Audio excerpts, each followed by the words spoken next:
Cái giáo lý bất khả đắc là một giáo lý rất là sâu sắc ở trong đạo Phật.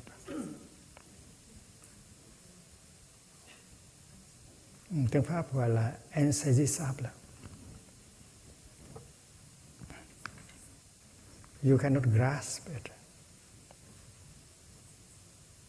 Mình tưởng là mình có thể nắm bắt được, nhưng mà không có gì có thể nắm bắt được. Tất cả Thượng Đế mình nắm bắt cũng không được, mà Phật mình cũng không nắm bắt được. Tại vì mình muốn nắm bắt bằng cái gì?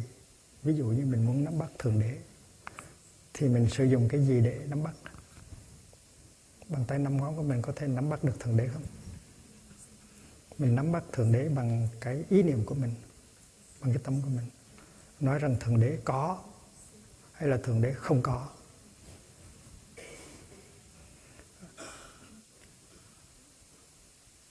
Thượng Đế là tạo hóa hay Thượng Đế không phải là tạo hóa. Tất cả những cái đó đều là ý niệm hết. Có thể dùng những ý niệm để nắm bắt Thượng Đế hay không? Cái ý niệm có thể nắm bắt được Thượng Đế hay không? Cái ý niệm không có thể nắm bắt được Thượng Đế hay không? Thì Quán Chiếu cho kỹ thì ý niệm có, ý niệm không có thể nào nắm bắt được Thượng Đế. Ý niệm trước, ý niệm sau, ý niệm thời gian, không gian cũng không thể nào nắm bắt được Thượng Đế. Thành ra Thượng Đế là bất khả đắc. Bất khả đắc là insaisissable. Khoa học bây giờ cũng đang muốn nắm bắt cái gọi là cái bản chất của thực tại, là fabric of reality. Thì bằng cách chẻ ra thành từng nguyên tử, chẻ ra thành từng phân tử, rồi chẻ ra thành từng nguyên tử, rồi chẻ ra thành từng điện tử, và bây giờ đi tới cái gọi là những cái quantum, lượng tử. Nhưng mà không thể nào nắm bắt được một lượng tử.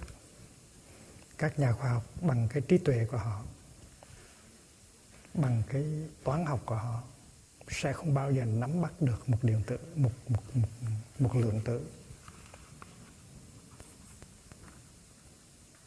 Dầu họ có chế tạo ra những cái accelerator rất là đắt tiền, cũng không thể nào nắm được.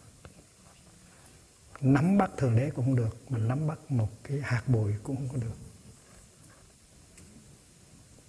Còn nếu quý vị đang yêu một người nào đó, quý vị tưởng là có thể nắm được người đó, là quý vị lầm. Cái người đó quý vị không có nắm được đâu, và chắc quý vị đã biết rồi. Càng nắm thì càng tuột ra khỏi. Và chính bản thân của quý vị có nắm bắt được quý vị không? Quý vị có biết quý vị là ai không? Quý vị có nắm bắt được quý vị, có biết quý vị là ai chưa? Mà đòi nắm bắt một người khác và giữ cái người đó làm của mình.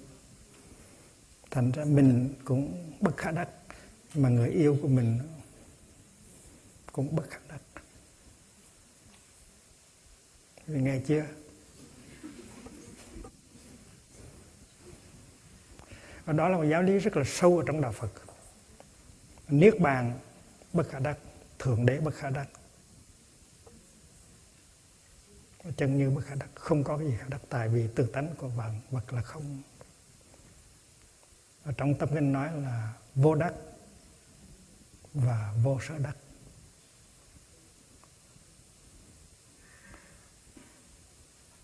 Vô đắc tức là không có gì mình có thể nắm bắt được, tại vì không có đối tượng của sự nắm bắt.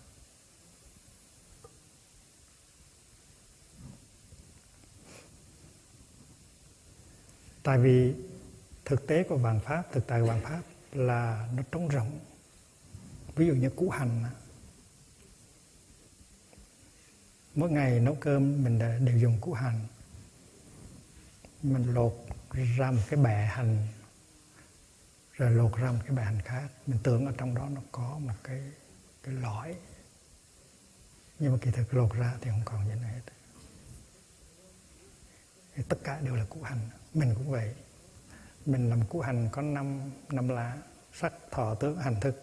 Lột 5 cái ra, ở trong không có gì hết. Và người yêu của mình cũng vậy thôi.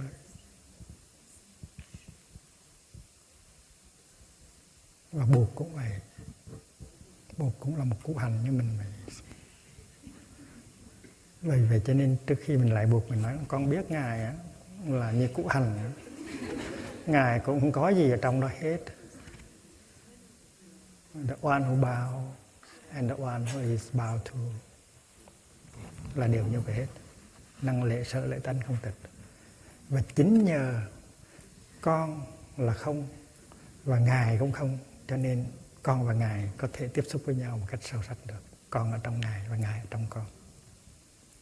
Cho nếu mà Ngài chỉ là Ngài thôi thì làm sao bao nhiêu đời con có thể tiếp xúc được với Ngài. Chính Ngài là không, cho nên con mới đi vào trong Ngài được. Và chính nhờ con là không, cho nên Ngài mới đi vào trong con được. Rất là hay.